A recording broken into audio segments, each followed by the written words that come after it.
baik dari kita sendiri. Sederhananya begitu deh. Atau kebalikannya, tidak pernah dirinya merasa lebih baik dari orang lain. Itu tawad. Resikonya orang yang tidak tawadu cukup besar. Kata Nabi, warningnya apa? Kan berarti kebalikan dari tawadu berarti apa? Tinggi hati, sombong ya. Nah ini warningnya keras dari Nabi. La yadkhulu, kagak bakal dimasukin atau kagak bakal masuk al jannata, ke dalam surga, man, siapa orang, karena adalah orang itu, fi, di dalam, qalbihi, hatinya, mithqala dzarrah, ada sebiji atom sawi, minal kibar, kesombongan. Risikonya berat di situ maksudnya. Nah sebaliknya, yang rendah hati sangat dicintai oleh, mungkin surganya juga tinggi juga kelasnya gitu maksudnya. Nah kembali kepada tadi, teknik operasionalisasinya gimana? Pokoknya orang rendah hati itu melihat siapapun jangan merasa kita lebih baik aja, gitu aja sederhana. Yang paling tua siapa di sini? Hah? Tadi paling tua ya. Saya berasa muda ini. Kalau saya keyaki bukan tua saya. Ya kalau memang Pak Adi lebih tua, ya saya harus mengatakan, ya Allah beliau lebih tua dari saya. Tentu amal ibadah beliau lebih banyak dari saya. Begitu ngomongnya. Jangan gitu ada orang yang lebih tua bilang, ya ketua kejemur dia mah. Ya, so tahu bener. Yang paling muda mana? Peri. Saya melihat Peri misalnya. Kalau saya dikategorikan orang yang rendah hati, saya bilang, ya Allah, Ferry lebih muda dari saya. Tentu dosa dia lebih sedikit dari saya. Ya ini saya lagi pasang jadi orang rendah hati. Ya kalau kagak rendah hati, dia mau bangor kan begitu. Ini lagi cerita bagaimana ciri-ciri orang rendah. Ini nggak rendah hati nih mic-nya nih kayaknya.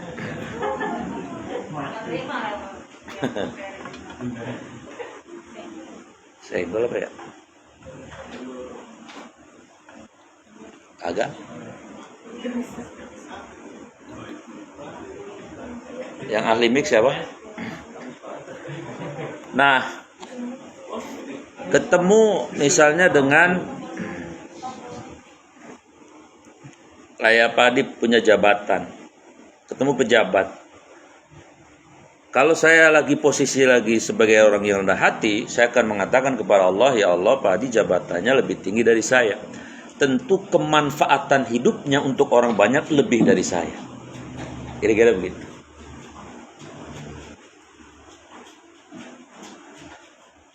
Saya gemuk.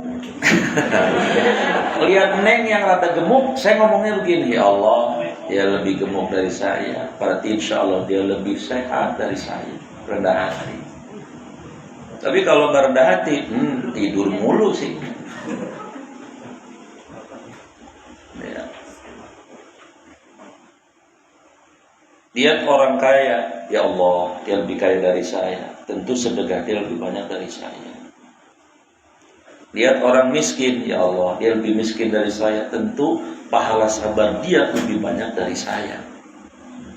Ingat loh di surat Az-Zumar 10 ya, innama yuwaffa as-sabiruna ajrahum bighairi hisab. Pahala sabar itu unlimited. Kalau orang sabar, orang miskin di dunia, dia sabar dengan kemiskinannya 500.000 tahun, 500.000 tahun dia lebih dulu masuk surga dari orang kaya.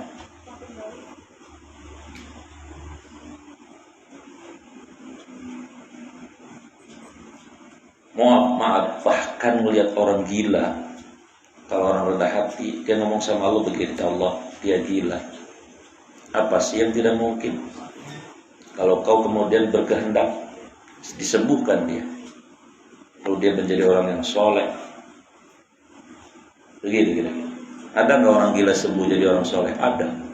Tetangga saya, beliau punya anak 2. Anaknya dulu teman saya SD, si Maliha namanya. Terus ketika si Malihanya SD kelas 6 bareng saya, ayahnya gila, pisah, dia hidup sendiri. Ya tentu luar biasa ya, geger sekampung itu. Gak ada yang tahu penyebab dia gilanya. Tapi kemudian kurang lebih kira-kira bangsa 5-10 tahun ketika beliau mau wafat, disembuhkan oleh Allah lagi. Solehnya luar biasa. Dan lihat orang gila pun, orang yang rendah hati akan mengatakan, ya Allah, bisa jadi ketika dia dapat hidayah, dia mengejar target kedekatan dan takarub yang luar biasa, dia menang dari saya. Bahkan lihat preman yang di jalan misalnya tatoan, yang gak pakai baju yang benar, atau misalnya lihat anak pang lah, ya Allah, mudah bagimu memberi hidayah kepada dia. Dalam waktu yang singkat, dia bisa berubah menjadi orang yang bahkan kontribusinya kepada agama signifikan dibandingkan saya. Ada nggak preman kemudian memberikan kontribusi kepada agama? Banyak. Adi kenal Johnny Indo. Ya, umur saya kenal. Ini nggak kenal Johnny Indo. Tahun 80-an. Preman legendaris. Jadi ngerampok emas kalau nggak salah sampai 100 kilo di Cikini. Di penjara di mana? 12 tahun di penjara di Nusa Kambangan. Tapi baru 4 tahun kabur. Kaburnya unik. Dia keluar dari segara anak lautan itu di Cilacap. Dia nyebrang. Maka dijadikan film dulu. Filmnya laris ya, pelarian Johnny Indo. Allah kemudian kasih hidayah masuk Islam Johnny Indo. Karena dia keturunan orang bule, ya begitu tahu, maka banyak produsen film yang menjadikan di bidang film. Laris tuh waktu itu bintang filmnya. Nah kemudian Allah kasih hidayah lagi, belajar agama, masuk Islam. Ya namanya kalau orang dari non muslim ke muslim itu kan biasanya belajarnya luar biasa. Nah kalau kita kan keturunan Islamnya santai baik gitu. Ini malam Jumat tahlilan udah resep ya udah. Kalau kayak Irena Handoyo, Garing Sow, Kokolin dan sebagainya, Bangkit Sugito, itu ketika masuk Islam mereka luar biasa. Bahkan Felix itu debat dengan Ustaz Fakih Karim 12 malam dia berdebat sampai akhirnya dia mengakui bahwa memang Allah itu Tuhan yang hak. Sampai segitu. Nah, jadi Johnny Indo kemudian menjadi seorang penceramah terkenal dulu. Ini juga nggak kenal lagi. Siapa tuh yang namanya Ramadan Effendi? Dikenal dengan nama Anton Medan. Wow, itu preman kelas antem itu kalau orang kampung bilang. Penjudi kelas kakak juga. Tapi Allah kasih hidayah. Dia orang Cina juga. Kasih hidayah, masuk Islam, belajar agama luar biasa, bikin pesantren, namanya At-Taibin. Jadi kiai laris di mana-mana. Yang sekarang masih ada yaitu Hercules, preman Tanah Abang. Saya hampir seminggu sekali ke Tanah Abang, jadi tahu betul ceritanya itu. Hercules, anak buahnya ratusan. Dulu polisi aja keteteran ngadepin beliau itu. Tangannya buntung, matanya satu lepas. Dan ketika Allah memberikan hidayah kepada Hercules, masuk Islam dia. Alhamdulillah istrinya telaten banget mengarahkan dia. Yo namanya preman berpuluh-puluh tahun kan insting itunya, tapi istrinya bisa mereduksi itu. Orang Indramayu itu sabarnya luar biasa menghadapi Hercules itu. Hanya sekarang dia jadi ustadz juga itu, sekarang sudah bisa ceramah. Preman. Siapa yang kenal dengan Gitorolis dulu? Lagunya Astuti. Yo akui sendiri selama ini hidup diwarnai dengan dunia selebritis, glamor. Tapi ketika beliau menjelang wafat, beliau masuk satu gerakan dakwah yang luar biasa solehnya. Luar biasa soleh. Terus pepeng kuis jari-jari itu, saya sempat jenguk di BSD rumahnya itu. Sama, waktu masuk mau wafat, beliau kemudian menjadi orang yang sangat soleh luar biasa. Jadi maksudnya begini, orang yang tawadu itu bahkan melihat preman pun tidak merasa lebih baik. Dalam konteks supaya kita tidak ada kesombongan. Bahkan lihat orang yang masih belum Islam pun kita tidak merasa lebih baik. Ya Allah, itu kafir ya, pasti dia di neraka selama-lamanya. Ucapan itu ada nuansa tidak tawadu. Tapi kalau yang ucapan orang tawadu, ya Allah, tidak puluhan, bisa jadi ribuan, jutaan orang yang tadinya non-muslim bisa masuk Islam. Ibu-ibu, bapak-bapak tahu ya kan, di Eropa, di negara-negara sana, justru gelombang orang masuk Islam itu luar biasa. Maksudnya, yang masuk Islam bukan orang-orang cecere. Tahu cecere enggak? Orang miskin. Di Eropa itu yang masuk Islam orang-orang pinter. Yang masuk Islam adalah kalangan intelektual. Itu karena hidayah tadi. Jadi intinya, kalau ingin diakui sama Allah sebagai hambanya, berarti kita harus menata nih mulai hari ini, bagaimana kita tidak merasa lebih baik dari orang lain. Bahkan dengan anak sendiri, kadang-kadang kita bapak merasa lebih baik, makanya sukanya ngatur mulu. Terus pakainya biasanya hitungan 1, 2, 3, sebiasa begitu. Mandi ya, masih main aja. Mandi itu 1, 2, 3.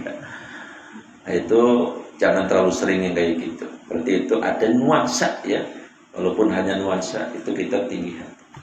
Kalau merasa tidak tinggi hati ya, approach, observe, ada pendekatan personal lah ya, pakai cara-cara strategi yang seperti itu, dengan doanya dan sebagainya. Ini nyambung gak sih?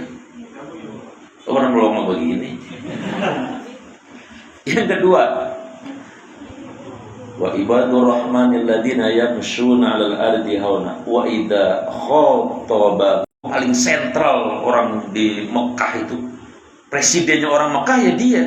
Kondisinya sekelas Mahmud MD itu, ahli hukum, ahli sastra lagi dia, sekelas Rendra dia, tokoh penting, tokoh paling sentral di dengan Abu Jahal itu, Abu Lahab. Tapi kenapa dijuluki Abu Jahal, bapaknya, biangnya orang bodoh? Karena dia tidak mau mengerti tentang syariat Islam. Walaupun dia tertarik. Bukti tertariknya apa?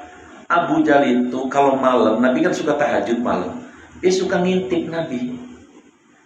Dia suka mindik-mindik ke rumah Nabi ke belakang. Lucunya pada suatu hari amprogan nama Abu Lahab. Abu Lahab sama kan, tokoh kafir juga, sama-sama paman Nabi. Jadi Abu Jahal ngadep ngetan, si Abu Lahab ngadep mulut. Pengen dengar Nabi baca Quran, karena dia tahu betul sastra Al-Quran itu dahsyat, dia ngerti itu. Tapi dia gengsi untuk masuk Islam, maka amprokan dia. Ketika senggolan sama Abu Jahal, Abu Jahalnya ngomong, lu mau ngapain kesini malam-malam? Lalu juga mau ngapain? Akhirnya mereka mengakui bahwa memang yang dibaca oleh Nabi Muhammad, bukan dia paman ya, encingnya, jadi ngomongnya nggak Nabi ya, yang dibaca Muhammad itu bukan dari manusia, karena dia tahu kaidah-kaidah sastra yang tertinggi itu. Tapi untuk masuk Islam gengsi gitu. Abu Jahal. Maka orang yang tawadu di sini disebutkan, orang yang hamba Allah itu cirinya, kalau ketemu orang yang belum mengerti ya, atau tidak mengerti tentang syariat Islam, qalu salama. Salama dari kata asilmu, damai aja dulu. Tapi ada 2 kategori nih. Dia betul-betul kagak ngerti sama yang pura-pura kagak ngerti, treatmentnya beda. Kalau yang benar-benar kagak ngerti, asilmu, ucapkan kedamaian dengan dia. Misalnya begini, ada tiba-tiba orang nanya kepada kita, emang Islam itu jahat ya, teroris ya? Dia memang kagak ngerti. Qalu salama, jelasin sama dia. Kagak kok, kagak bang. Islam itu dari namanya saja aslama yuslimu tasliman wa islaman. Maknanya assalama, keselamatan, asilmu, damai, al-hudu, tentu. Sampaikan ke dia. Tapi kalau yang pura-pura kagak ngerti, cuman tajasus, cuman ngeledekin kita saja, treatmentnya berbeda. Ketiga, pilar agama itu. Kalau diem, mohon maaf, itu kata Buya Hamka apa? Kalau agamamu dihina kamu diam saja, lebih baik bajumu diganti dengan kain kafan. Alias apa? Dikategorikan kita orang sudah mati, tidak punya giroh, tidak punya apa? Cemburu kepada agama. Justru kalau tokohnya yang ada yang menistakan dia marah, ormasnya ada yang menistakan dia marah. Begitu Allah, Rasul dan Quran dihina, cicing ulah gandeng-gandeng. Kalau kacibutnya orang. Ya, jadi kalau ada yang tidak tahu, misalnya menghina atau merendahkan, qalu salama, memang dia belum paham. Ya. Itu yang kedua. Wa ibadur rahmanil ladina yamsuna 'alal ardi wa idza khatabahumul jahiluna qalu. Yang ketiga, walladina yabituna li rabbihim sujjadaw wa qiyama. Kalau pengen diakui sebagai hambanya Allah, maaf, malamnya itu ada alokasi waktu yang digunakan untuk sujada wa qiyama, sujud dan berdiri sholat, alias tahajud. Di surat Al-Isra-nya dijelaskan, wa minal laili fatahajjat bihi nafilatan lak asa ayyab asaka rabbuka maqaman mahmuda. Dan dari sebagian malam bertahajudlah, ya, sebagian saja. Semoga kiranya Allah memberikan gelar kepada kita maqaman mahmuda. Jujur, semalam yang tahajud siapa? Yang habis tahajud semalam siapa? Ada ya semalam ya? Luar biasa. Berarti ini kudu dilecut dulu ya. Biasanya tiba-tiba besok kena bisul, baru dah biasanya nambah tahajud. Diputusin, biasanya mulai pada tahajud. Berarti harus digituin tuh. Kemudian apa?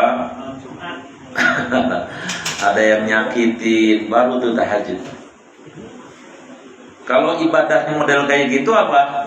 Ya, itu mah namanya ibadah kepepet. Tapi nggak apa-apa, bagus. Yang baik itu apa? Lagi sehat, lagi banyak duit, lagi nggak ada masalah, tahajud top, apa top. Kalau ada orang kayak gitu, orang BTN, tolong kalau kagak sakit jangan bawa ke dokter.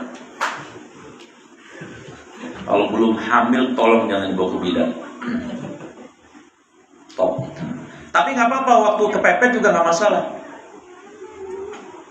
Kalau pengen diakui sebagai hamba Allah, bangun malam. Bangun malam. Buktinya ente nonton Manchester United juga bisa kuat kok 2 jam.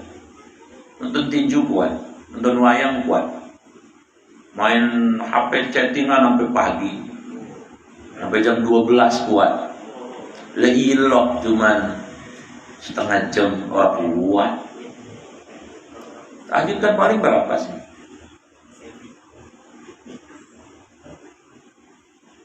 Susah ya kalau tahajud ya, susah ya, masih muda ya. Apa gimana ya, susah kali ya? Ya kayaknya susah ya.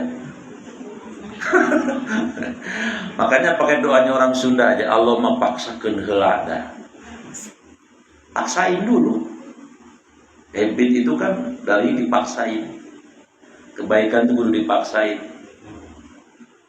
Ustaz, tapi saya lagi nggak ada masalah. Justru itu yang paling disukai Allah. Nggak ada masalah apa, tapi datang menghadap Allah. Karuan kalau lagi masalah mah, emang wayahna. Pengen dapat jodoh yang terbaik, mintalah malam-malam. Itu ibarat radio tuningnya itu lagi nggak ada kresek-kreseknya tuh, langsung sono gitu kan. Relasi hubungan ininya lagi bersih gitu kan. Makanya kan malam. Nih ibu-ibu nih, minyak naik, telur naik, apa yang naik, hujan doang yang turun. Ya sudah wayah tahajudnya dibanyakin lah. Kalau inflasinya naik, ya tahajudnya naik. Mestinya begitu. Allah mah gak ada urusan sama inflasi, ya makanya gak ada urusan apa. Allah yang ngatur kok. Jutaan triliunan ikan aja gak ada yang pada kurus, gak ada urusan ikan inflasi.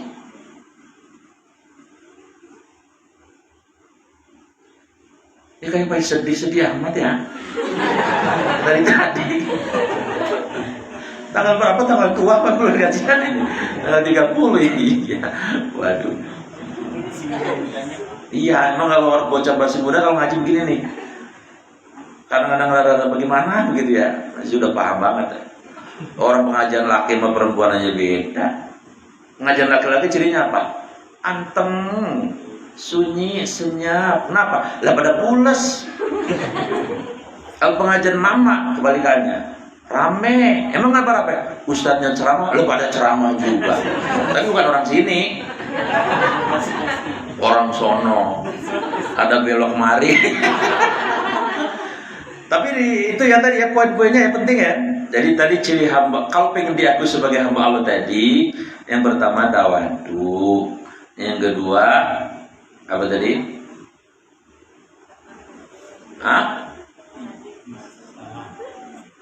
Kalau ketemu orang yang ngerti agama, damai sajalah. Kecuali orang yang niatnya menghina, kita harus proses hukum ya. Nah kemudian yang ketiga tadi, malamnya tahajud lah, barang 2 rakaat mah, habis itu tidur lagi juga nggak apa-apa. Kalau yang udah punya pasangan kan bisa kerjasama, bahkan disunahkan. Laki bini disunahkan, mau tidur, bininya bilang, bang, ntar malam neng bangunin.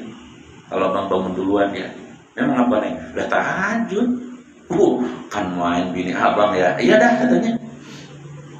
Begitu tidur blok jam 2 dioyak-oyak itu bininya. Neng bangun, neng bangun.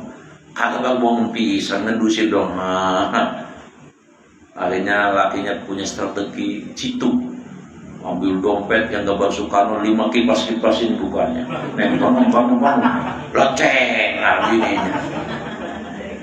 Locengar nggak? Melek itu. Jangan begitu atuh. Lah itu mah namanya tahajud le Soekarno namanya. Dia bisa kerjasama, bahkan kata Nabi apa? Kalau yang lakinya yang bangun duluan cipratin bininya. Cipratin dikit aja, cipratin prit gitu. Tapi kalau keblok begitu ya tambahin di akhirnya. Jadi itu yang ketiga ya, kalau pengen diakui sama Allah sebagai hambanya, waladina apa tadi? Malamnya itu adalah sujadan wa qiyam. Yang keempat, waladina yaquluna rabbana srif anna adzaba jahannam. Kalau pengen diakui sebagai hambanya Allah itu, kita sering minta sama Allah agar kita dihindarkan dari neraka jahanam dan neraka yang lainnya. Karena kita kagak bakal sanggup di neraka itu. Sedangkan konsekuensi logisnya neraka itu apa? Mohon maaf. Kan ayatnya bunyinya sampai mana tadi itu? Sampai Dudi lagi. Sampai Dudi. Iya, 1 hari di neraka, 1000 tahun di dunia. Gimana Mas gitu lagi, gimana Mas kan? Mohon maaf bagi yang muda-muda, saya juga pernah muda dulu. Kalau kita menurut Allah dihitung hari ini dosa sehari, maaf, berarti kita kudu siap dibakar 1000 tahun. Tuh kan takut tuh. Suatu hari Nabi didatangi Jibril. Tapi Jibril raut mukanya sedih. Ditanya dong sama Nabi, bro, Bril maksudnya, ngapa tumben itu orang sedih begitu? Begini wahai Nabi Muhammad, Allah sedang menyalakan api neraka. Semua malaikat takut, semua malaikat aja takut. Maka saya ingat engkau, karena rahmatnya Allah kepadamu mengalahkan panasnya api neraka. Malah ditanya malaikat Jibril sama Nabi, Bril, tolong ceritakan kepada saya bagaimana neraka itu.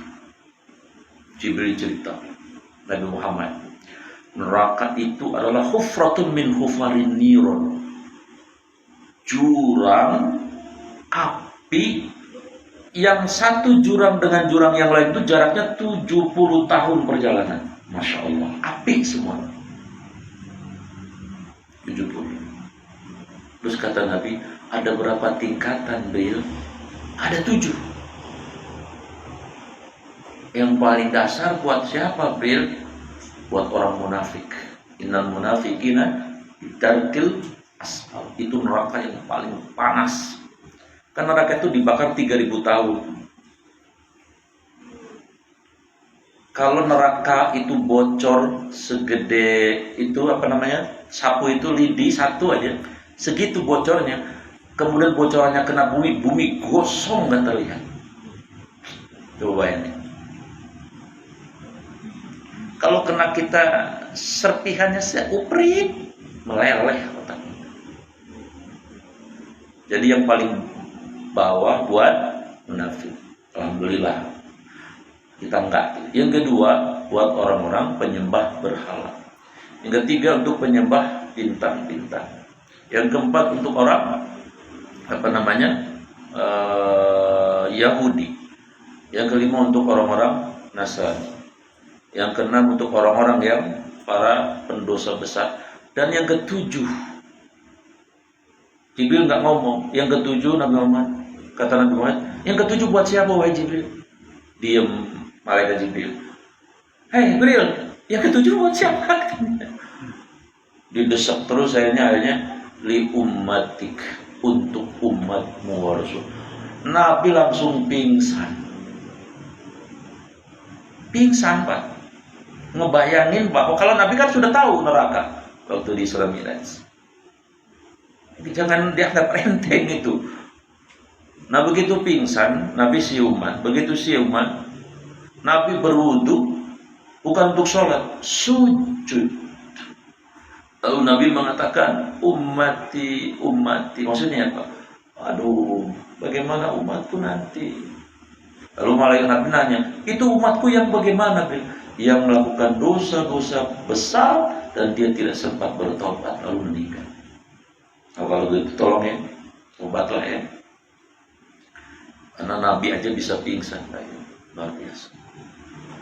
Nah, jadi neraka itu adalah api yang dibakar 3000 tahun. Kemudian di neraka fasilitasnya antara lain dikasih minumannya mohon maaf, darah yang membusuk, maaf ya, nanah darah, sama air yang mendidih.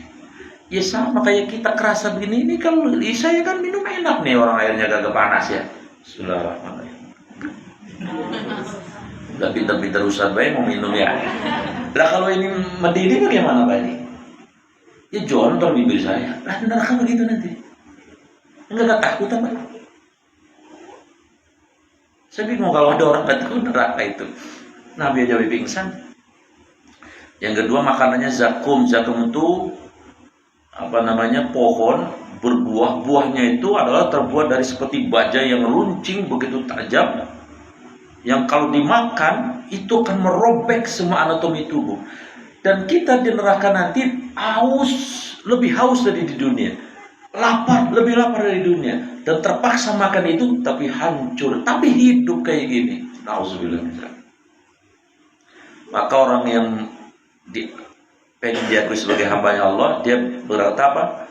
Agar dia dihindarkan dari api neraka. Makanya kalau habis sholat baca apa? Allahumma ajirna minan nar. Kalau untuk sendiri kan ajirni, karena kita punya keluarga, punya anak, punya cucu, punya abang, punya adik. Allahumma ajirna minan nar.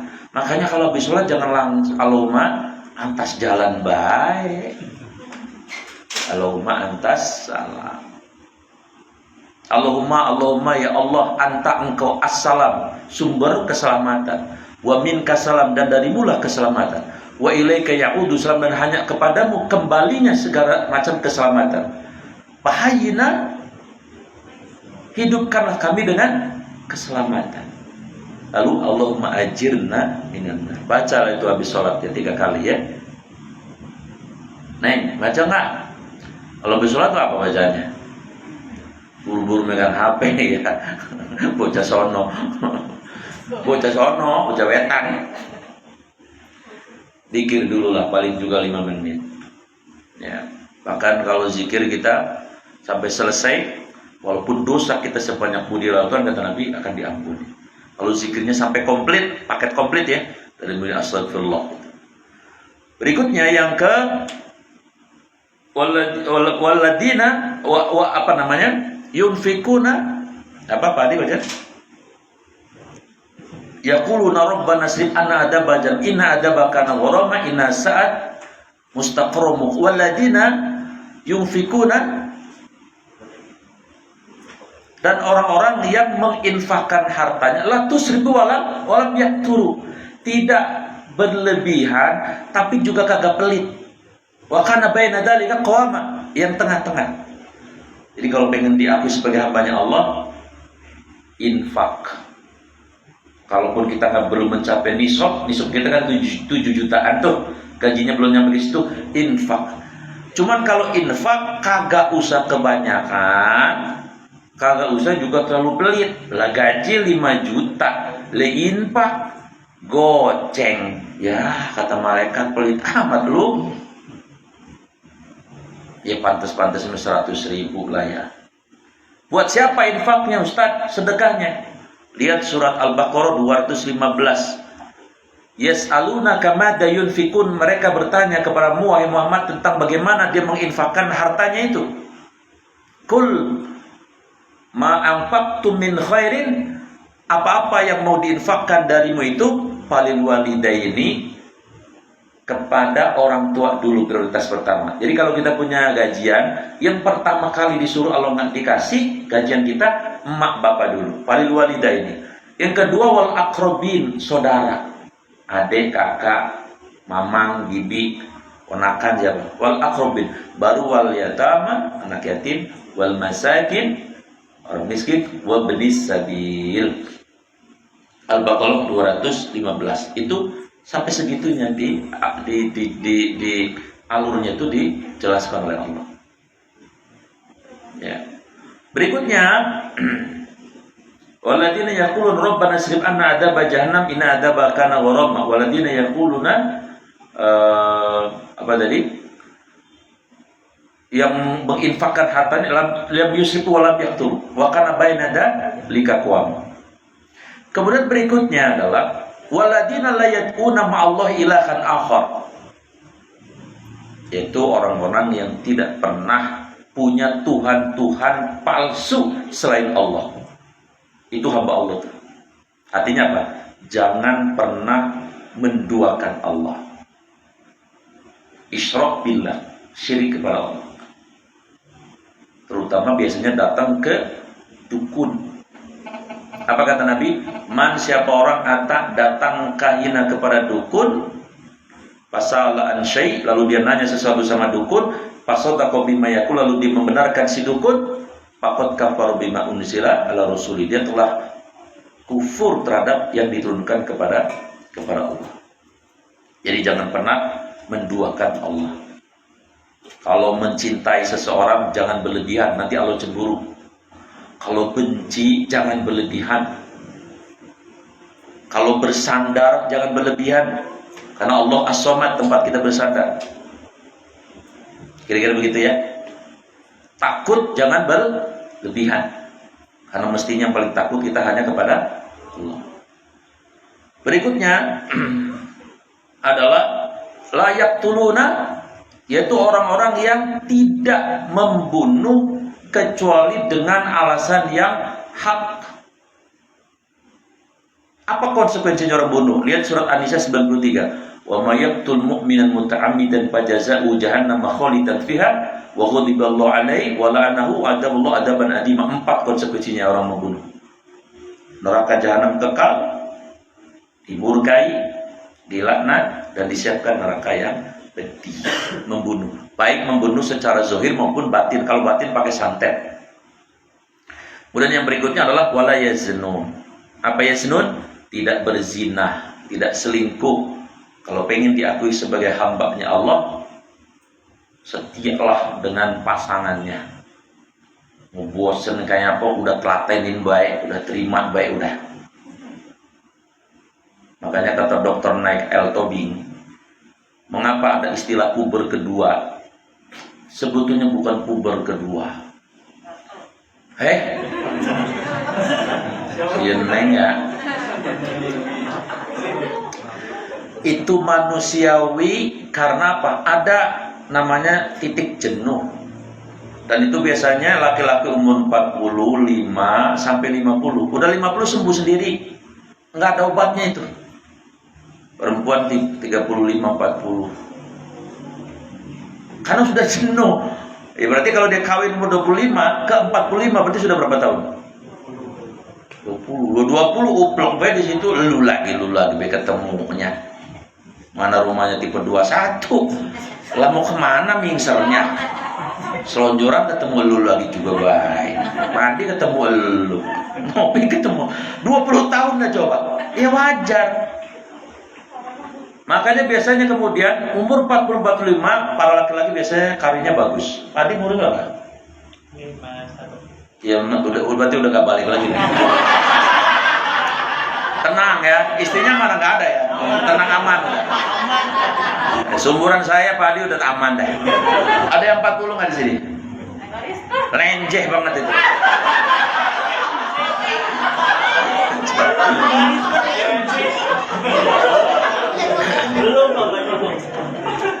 Nah, jadi kalau pengen diakui sebagai hambanya Allah, tidak melakukan perzinahan, tidak berzina. Wala yasnu. Wa may yaf'al dzalika yalqa asama. Hal yang demikian adalah perbuatan yang tidak mulia di sisi Allah. Baik, jadi itulah beberapa poin ya tentang kalau pengen kita diakui sebagai hambanya Allah. Dan ketika Allah sudah mengakui kita sebagai hambanya, itu artinya kedudukan kita amat sangat istimewa. Semoga surat 63 sampai 68 nanti di rumah ditadaburi lagi masing-masing. Itu ada 8 sebetulnya. Ya. Ada 7 ya? Yang kesaksian Bang tidak berbuat ya sia-sia. Bukan. Enggak. Nanti ditaburilah 63 sampai 68 ya. Mudah-mudahan ke-8 itu ya bisa kita bareng-bareng ngerjain sehingga insya Allah kita diklaim oleh Allah sebagai hambanya. Amin ya robbal. Demikian, mudah-mudahan ada manfaatnya. Sebelum saya tutup doa, mungkin ada yang nanya, 1 orang mah atau 2 orang, bebas apa saja. Ada nggak? Teman-teman yang lain. Ya nih. Dari tadi kan kita bahas tentang apa namanya bertaubat, Pak Ustadz. Kalau apa namanya misal orang meninggal, biasanya kan orang-orang disuruh bersyahadat gitu kepada Allah. Iya, kayak gitu. Itu apakah Talqin? Oh. Apakah itu jalan terakhir untuk bertaubat atau bagaimana? Ya lakinu ya qabla inda mautikum. Jadi hadisnya bunyi gini, man qala la ilaha illallah fi akhirih dakhala al jannah. Siapa yang pada akhir kehidupannya dia membaca la ilaha illallah, masuk surga. Maka itu menjadi concern oleh semua orang beriman. Maka kemudian Nabi mensunahkan, menganjurkan Kalau orang sudah tanda-tanda sedang syakarat, maka talkinkan dia. Maksudnya talkin apa? Ajarkan untuk mengucapkan kalimat la ilaha illallah. Kalau saking susahnya, jangan la ilaha illallah, Allah, Allah saja. Ya, itu penting sekali ya. Ada lagi?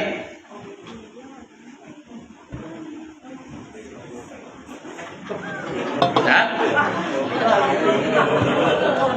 Kenapa?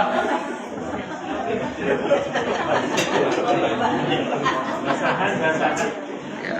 Baik, kalau nggak ada tutup dengan doa ya Pak ya. Ya, mari kita berdoa ya untuk meminta keberkahan dari Allah Subhanahu wa taala buat kita semuanya ya. Amin. Bismillahirrahmanirrahim. Alhamdulillahirabbil alamin. Allahumma shalli ala sayyidina Muhammad wa ala alihi wa sahbihi ajmain. Allahumma ya Allah, ighfir lana, ampuni kami ya Rabb. Ampuni ibu bapak kami ya Allah. Ampuni anak-anak kami ya Allah. Ampuni adik kakak kami ya Allah. Ampuni saudara-saudara kami ya Allah. Khususnya Allah, ampuni seluruh keluarga besar kami ya Allah. Warhamna, rahmati kami ya Allah. Sayangi kami ya Allah. Jadikanlah kami adalah bagian dari hamba-hambamu yang Engkau akui ya Allah. Wajburna, tutupi kekurangan-kekurangan kami ya Allah. Tutupilah aib-aib kami ya Allah. Warfa'na, angkat derajat hidup kami ya Allah. Jadikan kami mulia di sisimu ya Allah. Warzuqna, karuniakan rezeki kepada kami ya Allah. Warwahdina, bimbinglah kami ya Allah, agar kami tidak salah jalan apalagi tersesat ya Allah. Wa'afina, sehatkanlah lahir batin kami ya Allah. Wa'fu anna, dan maafkanlah kesalahan-kesalahan kami. Rabbana, wahai Rabb kami, atina, karuniakan kepada kami semua fi dunya hasanah, hidup di dunia yang hasanah ya Allah, yang dekat dengan Engkau ya Allah. Wa fil akhirati hasanah, dan kehidupan akhirat yang hasanah, tidak lain adalah surga. Wa qina azabannar, hindarkan, jauhkan kami semua ya Allah dari api neraka. Sallallahu alaihi sayyidina Muhammadin wa ala alihi washabbihi ajmain. Subhana rabbika rabbil izzati amma yasifun. Wassalamun ala mursalin, alhamdulillahirabbil alamin. Subhanaka wa bihamdik, asyhadu an la ilaha illa anta, astaghfiruka wa atubu ilaik. Mohon maaf. Assalamualaikum warahmatullahi wabarakatuh. Waalaikumsalam.